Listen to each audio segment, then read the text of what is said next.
So you've seen people using AI to write code inside Visual Studio, that little chat screen right next to their code that just builds stuff for them, and you want that. So the good news is it's free to start. It takes about 2 minutes to set up, and by the end of this video, you'll actually know how to use it well and not just install it. I'll show you how to turn on the AI chat and AI coding in VS Code. I'll show you how the free version works. I'll tell you about the 3 modes that most beginners get completely wrong. And I'll also tell you how you can talk to it so it actually gives you good code. So let's get right into it.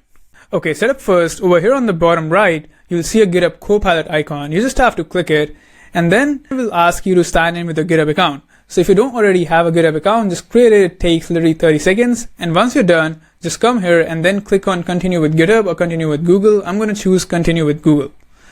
Then browser opens up. You can just hit continue with your GitHub account, and then it will get linked and take you right back to VS Code. Now you've got this Copilot sidebar right here, and this is your AI. You can talk to it, ask it anything, and have it write code for you. And that was the hard part, and it wasn't even hard. Quick word on cost. Copilot has a free tier, and to start out is genuinely all you need. You get a couple thousand autocompletes a month. That's the stuff that completes your code as you type, plus a set amount of chat and agent use. And here's a nice part for beginners. On the free plan, you don't even pick which AI model to use. It's set to auto, and it just picks the best model for whatever you're doing. So that's one less thing to worry about. And if you end up using a ton, you actually start hitting the limits, and that's when the paid pro plan comes in. And quick tip, if you're a student, you can actually get GitHub Copilot Pro for free through the GitHub Student Developer Pack. I'm not going to walk you through claiming that in this video, but if you want a tutorial on that, just let me know down in the comments. For now, the free plan is more than enough to follow along. Now, this is the part most people never figure out. And it's the difference between Copilot feeling useless and feeling like magic. So right below the chat box is a little drop down, and that reveals the 3 modes, which are ask, plan, and agent. And picking the right one is the whole game. So let me show you each one in action. So first up, let's talk about ask. So ask is just a conversation. It answers your questions and explains the code, but it never changes your files. So let's say here I have some code of a project and don't know what it does. So I can just simply switch to ask mode, and then I can ask something like, what does this project do? And as you can see, it's thinking, analyzing, and working through my files and trying to understand what the code base is about to answer my question. Okay, so here's our answer, and see, it broke it down in plain English, walked us through what each part does, but notice it didn't touch a single file. Nothing changed in my project, and that's ask, and you should use it when you want to understand or learn something, not change it. So next up, we have plan. So plan is a thinker, and before it writes a single line of code, it maps out a step-by-step plan that you can actually read and approve. So watch, I'll just switch to plan mode from here, and then I'll just say something simple like plan a simple to-do list app, and just hit enter. And while planning, it also sometimes asks you a few questions to get a better idea of what you're trying to build. So I'm just going to choose the first option here. Now it has successfully completed the plan, and it has saved it into a plan.md file. So I can just click on open in editor to open that file. It will then proceed to create the file for us to view in our VS Code. So as you can see, it has just created the file, and we can see the changes here as well. So I can just open that file, and clearly from here, you can see that instead of just dumping a wall of code on me, it has written out the whole plan. The steps, what it's going to do, what it's going to build, in what order, and I can read through this, change anything I don't like just to the chat, and only then let it start building. That's plan, and you should use it for anything bigger when you want to see the full approach before it starts touching your code. And lastly, this one is my favorite, we have the agent. This is a powerful one because you give it a goal and it just goes and does the whole thing itself. I'll switch to just agent right now using this button over here, and then I'll prompt it to do something like build me a simple landing page with a hero section and a button. And then I'll just hit enter, and now watch what it does.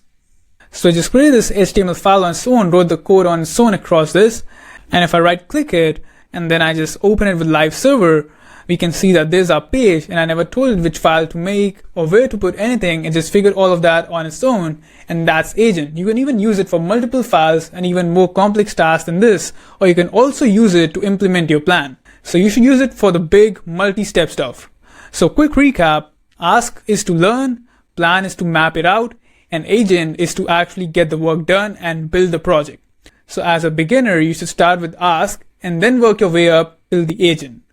Okay, last thing, and this matters more than anything else, is how you actually talk to it. Same AI, better prompt, completely different result. Let me just show you. So here's a lazy prompt. I'll type make a button. And I'll make sure it's agent, and I'll hit enter. So it has created the button, and when I open this page up in the live server, I can see that I made a button which is plain, generic, and probably not what I had in mind. So now watch the exact same idea, but with a good prompt. So I'll just undo this, and this time I'm going to type something like, I'll just create a new chat, and I'll write, make a blue login button centered that shows a loading spinner when I click it. And now when I hit enter, this prompt is much better than the previous one.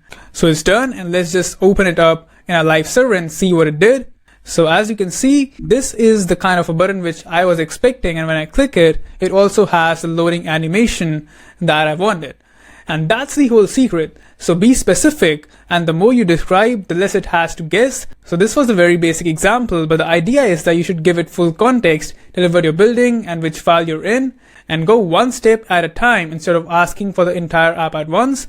And if it's not quite right, don't start over, just push back, say something like make it simpler, or do it without that library. Just treat it like a normal chat you have with ChatGPT, because it remembers the conversation and you can steer it whenever you want. And just make sure whenever you're using something like agent, always pay attention to the limits. So to check the limits, you can just hover on to this Copilot icon over here, and will show you how much percentage of credits you have used, because they reset every month. So make sure that whenever you're working on big projects, you keep an eye on this whenever you send prompts, because agent mode tends to consume these credits pretty quickly if the project context get bigger and if you're working with more files at the same time. And that's generally it. You've got the AI coding running in VS Code, you know the 3 modes, you know how to actually talk to it. If this saved you some time, a like would be massively appreciated, and I put out AI tutorials and tips and tricks like this regularly on the channel. Subscribe if you want more, and I'll catch you in the next one.